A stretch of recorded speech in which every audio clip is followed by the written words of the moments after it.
បនកតញ្ញូកតវេទីពាក្យថាកតញ្ញូកតវេទីចែកជាពីរគឺកតញ្ញូមួយកតវេទីមួយកតញ្ញូប្រែថាអ្នកដឹងឧបការៈគុណកតវេទីប្រែថាអ្នកធ្វើតប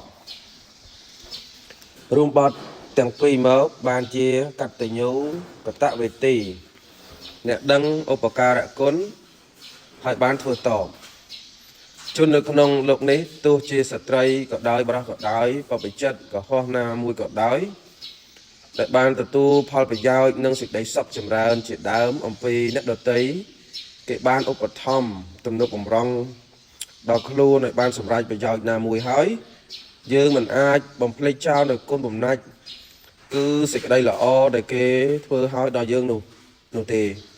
ក៏បីឆ្លៀតរកឱកាសធ្វើតបស្នងវិញដោយមានឧត្តមគតិថាអាត្មាអញដែលបានទទួលផលប្រយោជន៍អំពីសេចក្តីសុខចម្រើនជាដើមក៏ដោយសារតែលោកអ្នកនេះមួយអ្នកនោះមួយបានជួយទំនុកបំរុងបណ្ដោះបណ្ដាឲ្យអាត្មាអញរស់រានមានជីវិត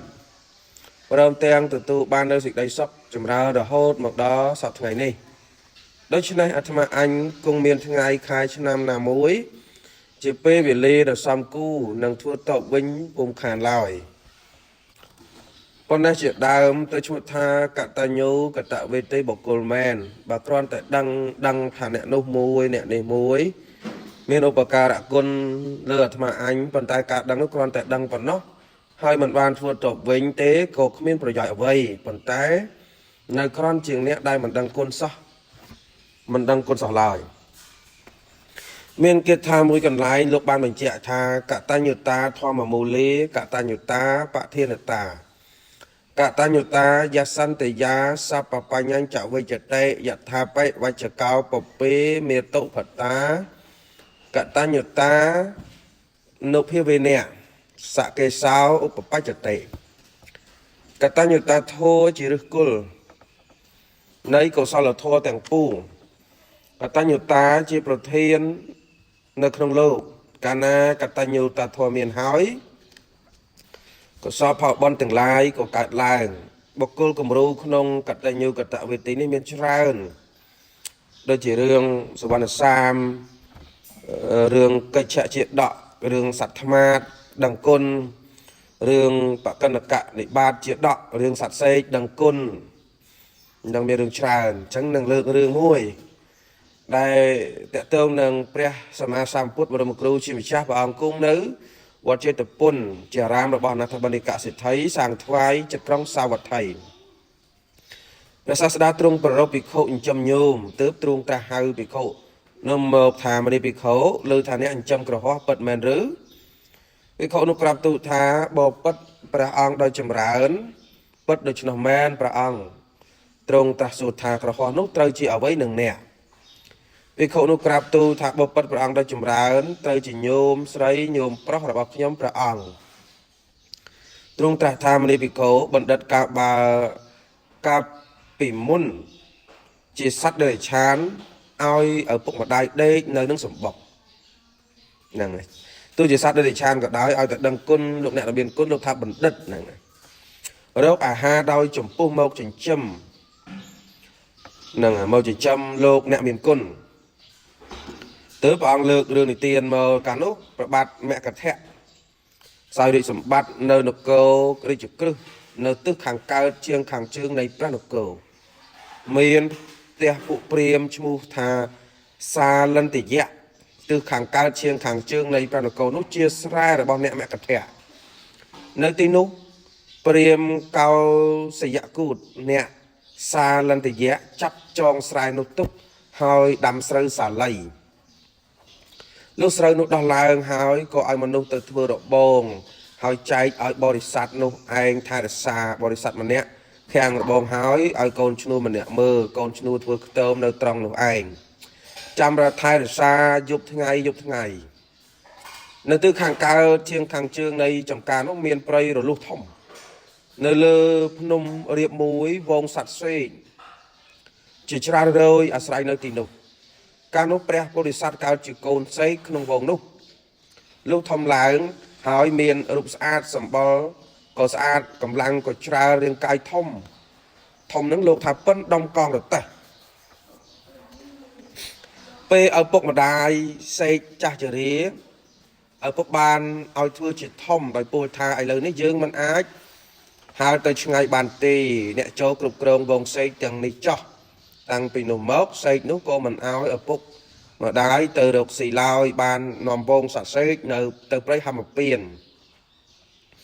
chắc si sơ sờ lây không prey đài cao anh chỉ hà về từ lợp mốc của pom sờ lây nó một trăm ở bốc mà đài ngày mùng sạch xây nông khi prap tha cam môn nông đời nấy miền mà nó pro sờ lây nông sài nơi đài mẹ cặp hẹ ấy lên đi mình đang tha cái thưa cái nơi thưa được tê tại xây pra sạch pi thả bà đời này nè tại sự mới tại từng pi hao tại đòn tai mẹ cặp hẹ hỏi có cho trong sai còn chú nó chăm thành sản luôn bạn chắc si sờ lấy hỏi có pom sờ lấy mùi cu một prey rồi luôn luôn hỏi nạ sờ lấy các bài pra bồi sát từ bùa thả nơi tin nó miền sờ lấy dạng đi pra lầm láng pra bồi sát cầm chẳng vòng xây hai chút từ sai còn chú nó cho từ si sờ lấy tam mầm non ai bảo si chú nó khơi sạch xây si sờ được nó có đào tự đào một lượp lừa sai đánh sạch đúng tại sạch xây mình prom hao từ lời lúc sạch xây si chạy hỏi cô hao từ đời lấy pra bồi sát mùi bẩn nó rồi tôi tiên chạy hỏi thay tầng quam dốc để tiền đâm bay dốc từ trình châm ở bộ mà đại chắc chỗ gì tôi mơ sạch tiền đúng còn nằm kia chắc si nơi tiền đâu chỉ phải chăm đó đánh hỏi tay con mình nè sạch tiền lai và nó cật hà và sạch xây một si dạng đi pi ngay bay ngày tiết sơ nâng nâng sao tết tôi bẩn nọ nia là bỏ ạt mà ánh ai cắt lại cho nụ rồi có ai mà anh xong co mình đăng mà anh từ prap này nút hỏi ai bằng đạc cá tam miên tạm bản bao lâu giờ còn đạp sợi lấy mới có đạp từ xa lần thì dạ kriêm chụp priêm hỏi có ai bằng đạc cá priêm sụt thà chẳng bạch từ nét sợi lấy là bò đi bò được thế bao đó nó có tôm thà bạn bò đi bò tê hỏi có bố kia thà được chứ này bộ bất lô cao sợi dạ sợi không sai là bò đi bò tay sạch xây chẳng lại đâu điều gì nhầm bát chun sái đo lục bình hai pru nhầm bát mình ai đánh sạch xây bàn lời miền xây mũi là oi chiên kê si sơi tam trời cả hỏi có dốc tới đói chum pu tiệt riêng bàn sẽ đặt bò nó hỏi cao dịch đây sẵn láng trong bàn xây hỏi cô sư bò nó thả nè bò đó nè ai đặt ăn tẹt bàn thực tế bò tọp thạc nhầm ai vừa bàn riêng nước cổ po kia thà này thả nè châu đặt ăn tẹt đầm bấy ai sẵn đồ cho hỏi chặt sát lúc mà ở dưới chẳng ru và đó sẽ đạp bị nụ hỏi trai o trong chất cất thập riêng mình cắt lại chú được ở sòng tê hỏi bây nhằm từ vườn tẹ vinh đòi rôm còn tôi say hỏi lâu mơ đạch xe cho còn lại ná và lầm lá đã ăn tẹ để tăng pi bật nơi ông cùi lơ tâm bọc luôn cha mơ vòng sầy ai sẽ đạch xe hai hôm từ đại bò điều và hai mộc cho còn lại gì pi mình sợ mấy bàn dốc chương sâu từ trong ăn tẹ đã bỏ nút đại xây đăng thật luôn cho ông tệ hái cất thả bao dương sai pe ai lần đấy phụ nhiệt là bao dương khai sự đây sập mình cất được si hỏi của hà tây dương tới ọt thôn rồi hô đập phụ nút si chạy sần lúc đăng thả phụ nút si chạy hỏi từ sai lang pe nút sạt xây tiếng buông bàn lừa hỏi cờ non khi hạ tới nó so tới đại xây công pria tại mình anh đại xây po điều đọc thà bàn đài nhiệt là bao dương xong bay tại môi cô mình bay màu đâu dương lòi dương phơi bạc ở vậy nó hai po kia tha vậy này thà vòng sạch rằng si đừng phật hai của non kia hai từ dương đâu chọn tiện tại này ai dương phơi bạc và cắm ở vậy nó bắt đầu chăm sai ban lư sầm lấy đại xây nó hai có cất thả sầm lấy ở vậy nó hai có chọc bị tôm từ mưa còn lại tiện khơi đại xây có tây ở thả dương bàn sạch mùi hai chăm sắt để dương tẩy cả lúc đó đại xây tiền tiện hỏi tớp cho chương tiền pi chọn kia ở này hỏi cô tới lần thì giặc kriêm dốc đạch xây từ ở priêm ban chập ra bồi sạch đây chẳng pi dạng này đòi sự đây sẵn lánh hỏi đã lượp lần làm bay su đạch xây nút tư po kia tha dạng này thà mà đi sạch xây pu bao nè và hai chỉ thông chiên sắt chẳng nó hỏi một tỷ ban chỉ nè si sơ sẵn lấy tam trời cả hỏi có quang đôi chồng pu dọc tới tiết mà đi xây nè túc nông trồng lúc នៅព្រៃរលុះនោះឲ្យពេញឬថាយើងនឹងអ្នកមានពេលវេលានឹងគ្នាពីមុនមកសម្លាញ់យើងសួរអ្នកហើយចូលប្រាប់ដល់យើងមកបងចោះអ្នកកប់ស្រូវសលៃទុកនៅឯណាដាច់សេកបានស្ដាប់ហើយទើបពូគាថាទី7ដោយភាសាមនុស្សដ៏ពិរោះថា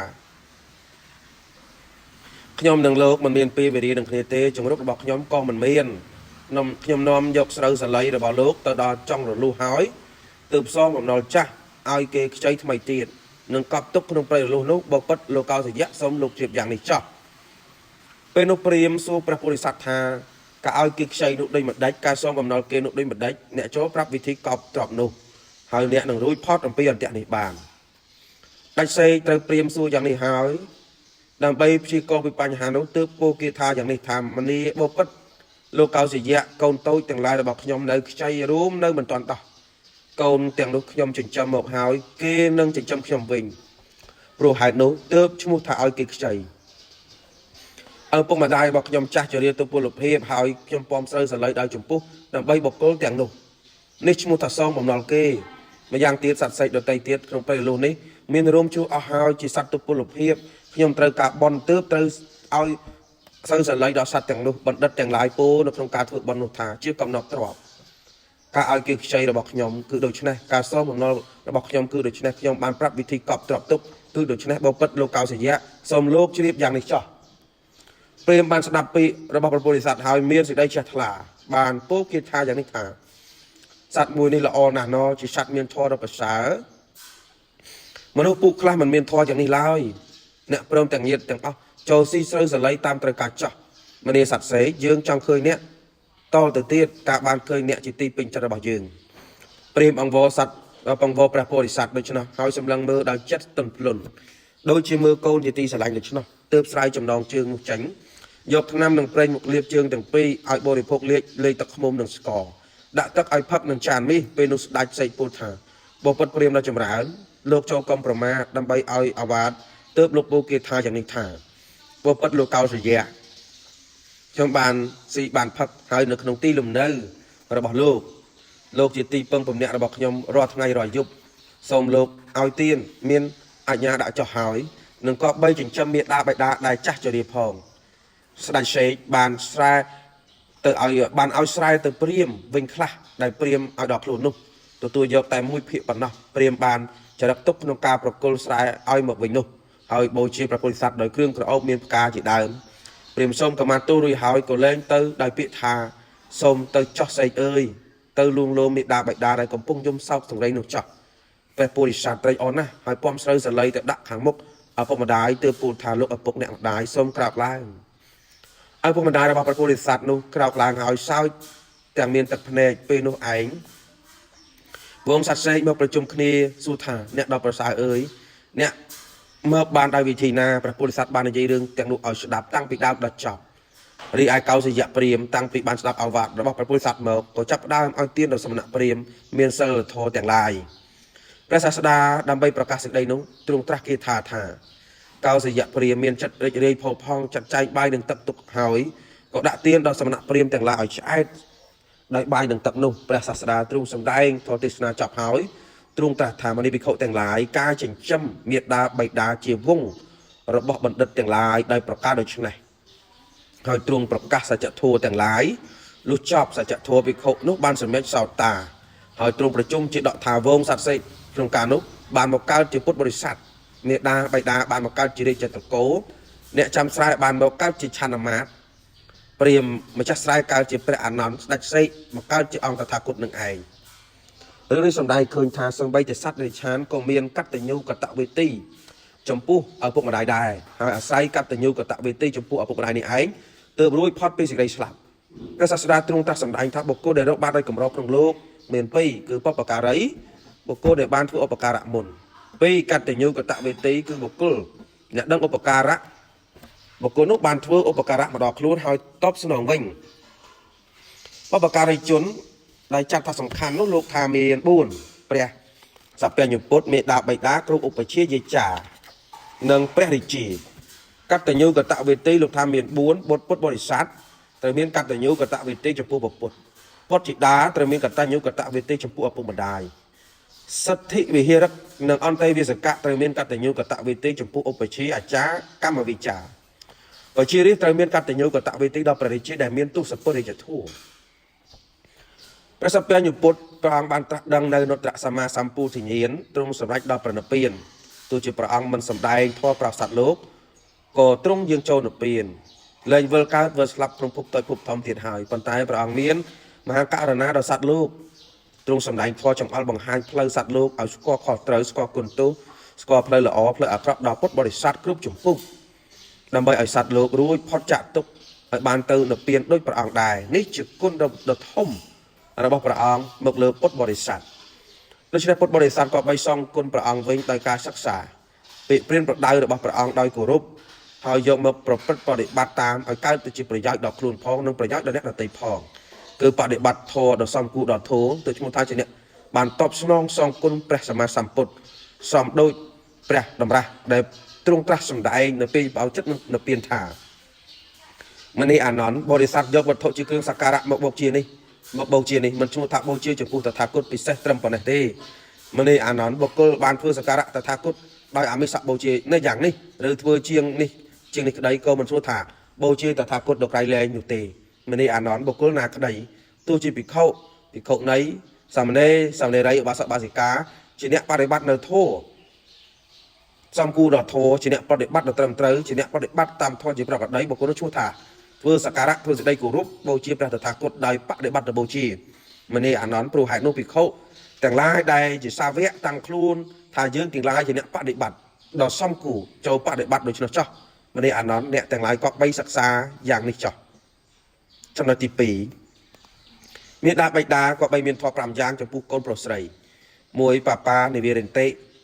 ក៏បីហាមកូនកុំឲ្យធ្វើអាក្រក់ដោយកាយវិចារចិត្តទី2កល្យាណេនិវាសិន្តិឲ្យកូនទាំងឡាយប្រព្រឹត្តនៅកុសលធម៌នៅតាមរយៈផ្លូវកាយផ្លូវវិចារផ្លូវចិត្តសបង្សខាបេន្តិឲ្យកូនបានរៀនបានសូត្រនៅចំណេះជំនាញសិលវិជ្ជាផ្សេងបដិរូបបេអ្នកទីរេអ្នកសង្យោចេន្តិក៏បីរកគូជីវិតជាប្តីជាប្រពន្ធឲ្យសមទៅតាមឋានៈរបស់ខ្លួនឲ្យកូនមានប្តីកូនមានប្រពន្ធទីយ៉ាច់ចាំងប្រេនយោចេន្តិរៀបការឲ្យកូនហើយក៏បីចែកទ្រព្យដល់សំគូដែលយើងមានឯបុត្រធីតាត្រូវមានធម៌5ប្រការ5យ៉ាងចំពោះលោកឪពុកអ្នកម្ដាយវិញទី1ក៏បីចិញ្ចឹមលោកឲ្យបានសេចក្តីសុខទី3ជួយកិច្ចការងារផ្សេងដែលគាត់ចាស់ទៅគាត់ធ្វើមិនកើតទី3តម្កល់លើកតម្កើងវងតកោឪពុកម្ដាយឲ្យបាននៅស្ថិតស្ថេរទី4ទាយជារហៈបរិបច្ចនំតម្កល់ខ្លួនឲ្យប្រពៃសំគូដែលជាកូនជាអ្នកទទួលមរតកអំពីឪពុកម្ដាយទី5នៅពេលដែលលោកអស់ជីវិតទៅធ្វើបុណ្យធ្វើកុសលជាកិច្ចចុងក្រោយចំពោះគាត់3គ្រូបាអាចារ្យត្រូវមានធម៌5យ៉ាងចំពោះសិស្សសុវនិតាំងវនិន្តិឲ្យសិស្សជាអ្នកបានល្អដោយអរិយបទទាំងឡាយ4ដេកដើរឈរអង្គុយដែលល្អដោយផ្លូវកាយវិចារចិត្តសុកហេតាំងកហាបេន្តិឲ្យកូនសិស្សបានរៀននៅចំណេះដឹងវិជ្ជាល្អដែលយើងជាគ្រូយើងបានផ្ដល់ឲ្យទី3សັບបសពេសតាំងសមខាយិណោភវន្តិបង្ហាត់បង្រៀននៅចំណេះដឹងវិជ្ជានឹងឲ្យអស់មិនលាក់ទុកទី4មេចាមច្ចេសុបដិវេទិន្តិលើកដំកើងឲ្យប្រកបចំពោះមិត្តអាមាទាំងឡាយមានន័យថាសរសើរកូនសិស្សនៅចំពោះមុខគ្រូអ្នកគ្រូផ្សេងឬក៏បុគ្គលដទៃទៀតទីសាសៈប្រតានាងក្រោមទេធ្វើនៅសេចក្តីការពារគ្រប់ទិសទាំងពួងបើសិស្សទៅទីណាក៏មិនឲ្យលំបាកអត់ឃ្លានឡើយនឹងគឺជាតួនាទីរបស់គ្រូដែលមានចំពោះសិស្សក៏បីមានធម៌5ប្រការចំពោះគ្រូគឺឧទ្ធានអ្នកក្រោបទទួលគ្រូនៅពេលដែលគ្រូបានមកដល់ឧបដ្ឋានអ្នកនៅបម្រើលោកគ្រូ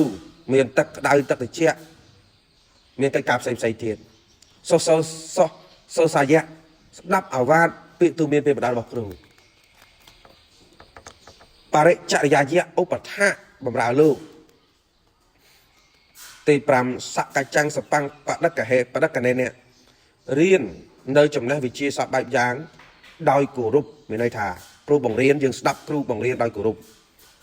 ទី4ព្រះរាជាដែលមានទស្សនវិជ្ជាធម៌តែគ្រប់គ្រងប្រជារាស្ត្រដោយធម៌10យ៉ាងទី1ព្រះរាជាឲ្យទាន ទី2ប្រជាជាមានសិលហៅថាសីលៈឲ្យទានអ្នកទី3បរិច្ចាគគឺបរិច្ចាគទានមានន័យថាឲ្យទានជាសាធារណទានផ្សេងទី4អច្ចវៈគឺមានសេចក្តីទីងត្រង់ស្មើនឹងពាក្យថាសច្ចៈមត្តវៈទុនភ្លុនស្លូតបូនសុភាពរៀបសារតបៈគឺជាអ្នកកាន់បោសតជាអ្នកមានសិលអកោធនៈមិនក្រោតខឹងក្តៅក្រហាយចំពោះអ្នកដទៃអវិហិង្សាមិនបៀតបៀនអ្នកដទៃខន្តីអត់ធន់អវិរោធនៈមិនបំពេញលើសធម៌លើសច្បាប់គឺគោរពធម៌គោរពច្បាប់នេះជាទស្សនវិជ្ជាធម៌របស់ព្រះរាជាមានធម៌10ប្រការនេះជាអ្នកគួរគោរពបូជារបស់ប្រជារាស្ត្រដូច្នេះប្រជារាស្ត្រក៏បីតបស្នងសងគុណព្រះរាជាដោយការប្រព្រឹត្តតាមច្បាប់របស់ប្រទេសជាតិឲ្យខ្ជាប់ខ្ជួនហើយរាជបល័យបង់ពន្ធឲ្យបានត្រឹមត្រូវជាការជួយព្រះរាជាដើម្បីទំនុកបម្រុងប្រទេសជាតិ